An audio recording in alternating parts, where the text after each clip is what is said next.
Hello, welcome to this video. In this video, we're going to talk about how and why you should be reconciling your bank account. Now, first of all, what is reconciliation? Well, reconciliation is basically grabbing a bank statement and making sure this bank statement agrees with what's on QuickBooks.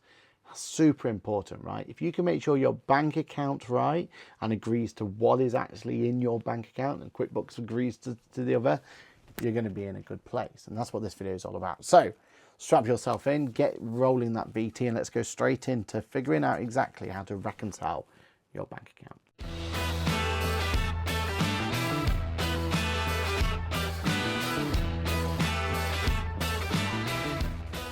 Hello, my name is Patrick. I am a chartered accountant, a certified UK trainer with fancy new logo, that QuickBooks chap on the internet, head of accounts here at Boffix, and also your friendly podcast that goes live each and every Monday morning at 8:30 AM for Ask the Accountant.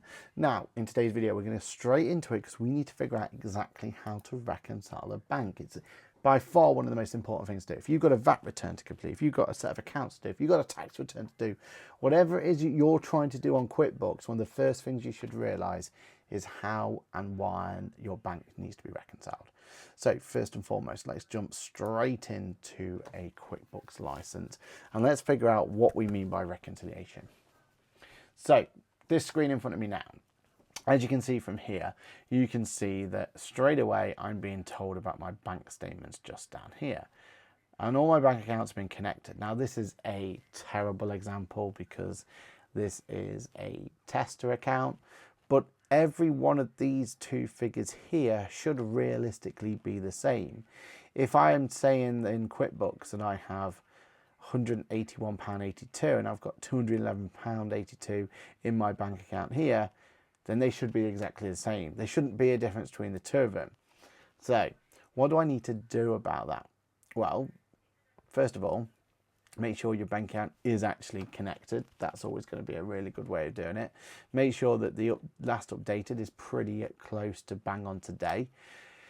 And if all that's the same, then you need to go in and reconcile. Now, thankfully, in the transactions area, you actually get now an option to go straight to the reconciliation area. If I go to reconcile, it's going to tell me exactly what reconcile means. It means I'm going to match the books to the bank records.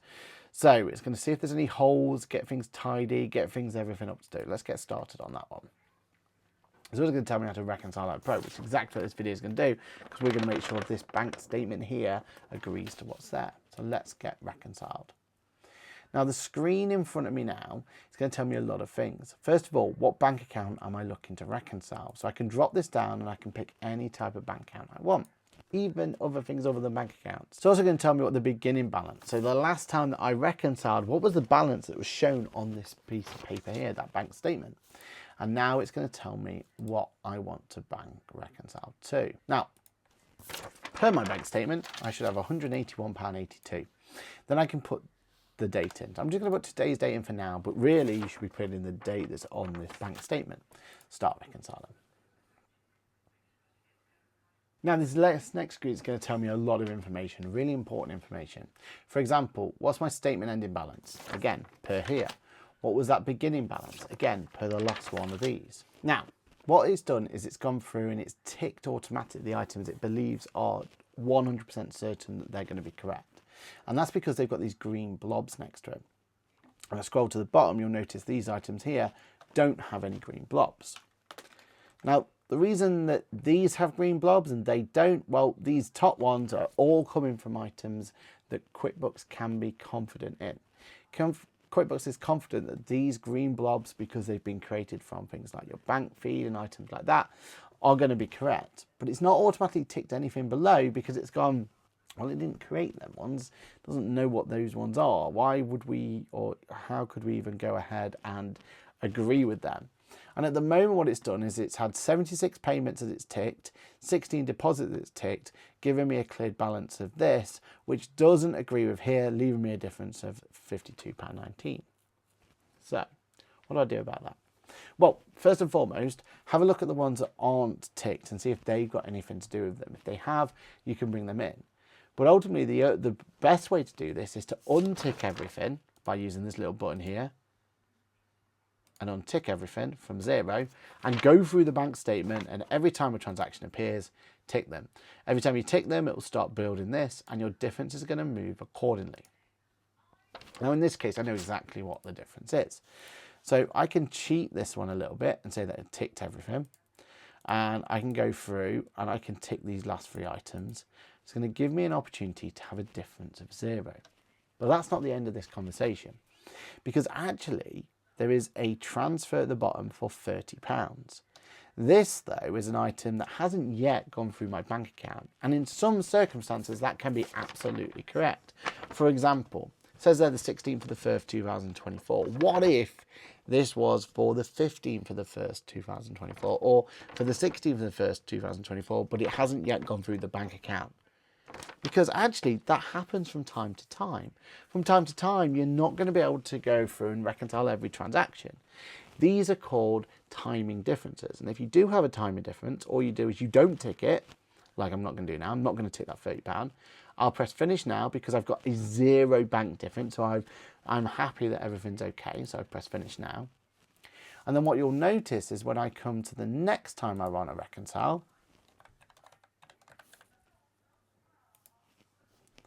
you'll notice that everything else has been taken away from it because they've already been reconciled and they've gone through, but it's left me that £30 coming through. And the idea then is that £30 will stay there until I do something with it. Now, what do I do with it? If it shouldn't be there, I can go in, as in go into the transaction, edit the transaction, I can delete it, move it to the wrong one.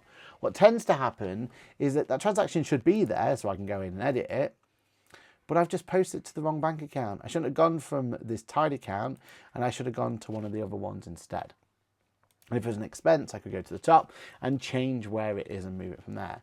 So you've got to be really careful. You shouldn't be carrying forward transactions unless you know that in some point in the future, they're going to appear on there.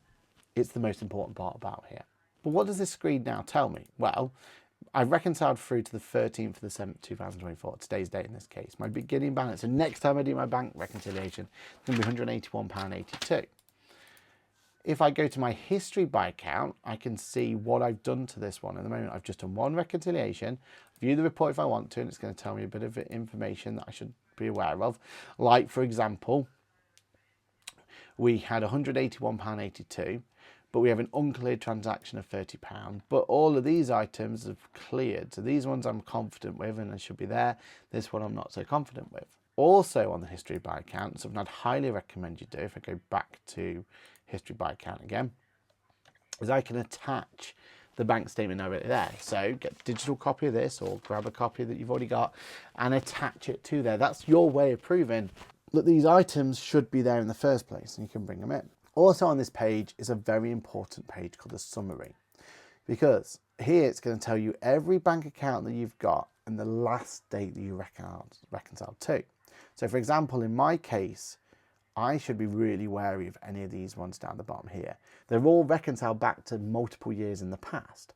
They may still be correct, but the likelihood is that they need updating in some way or another. So this whole page here, this reconciliation summary page, is an absolute lifesaver for making sure that you can stay on top of it. Remember, you want to be reconciling these as often as you possibly can. Personally, for me, every time I file a VAT return is the bare minimum that I would reconcile. I personally file on a month-by-month basis just to make sure that I'm confident the items are there. And I can find then transactions that shouldn't be there. Remember, if you are struggling to reconcile, it doesn't reconcile through for you, then untick everything and go line by line from the bank statement till you can find the transactions. There's 2 scenarios. One, there's a transaction that shouldn't be there. Untick it, leave it unticked, and decide should you be carrying it forward or not. Scenario 2 is there's a transaction missing. If there's a transaction missing, you're going to have to manually add that transaction or look to upload the data directly from your bank account to get the information in. If you need more information on how to find bank reconciliation issues, I've done multiple videos and we'll try and put links in there, or just search through this channel for how to reconcile like a pro. But this video is all about making sure that you know the bare minimum for making sure that you can reconcile this bank. It's going to be a huge part and parcel for you for getting things done. So please, please, please go out there and go reconcile the bank account. For more information like this, you're already in the right place. So don't forget to like, subscribe, all that sort of stuff. And let me know in the comments below, how do you normally reconcile? And when do you normally reconcile? Do you know weekly, monthly, or do you just do it quarterly or yearly? Let me know in the comments below. And have you ever had any problems with reconciliation? Love to know the stories there. Maybe we can do a follow-up video on exactly how to make sure that you can avoid them in the future. My name's been Aaron Patrick. As always, this video has been an absolute pleasure to do for you, and I will see you in the next video. Bye for now.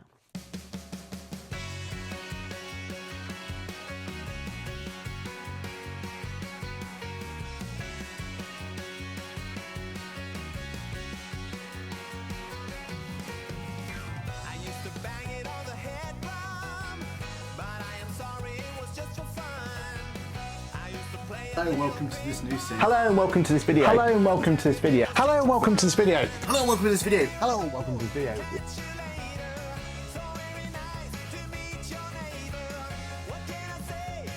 Alright, let's get it set. Let's do this. Oh yeah, you're right. Yes, I'm aware we go live every Monday. The next generation is about everyone else that missed it. Yeah. So current.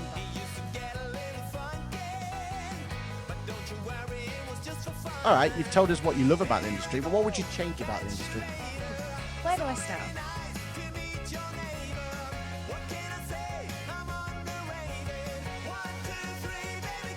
During that period of time, where did everyone turn to? Their accountant, their advisor, their bookkeeper, and you all did phenomenal work for small business.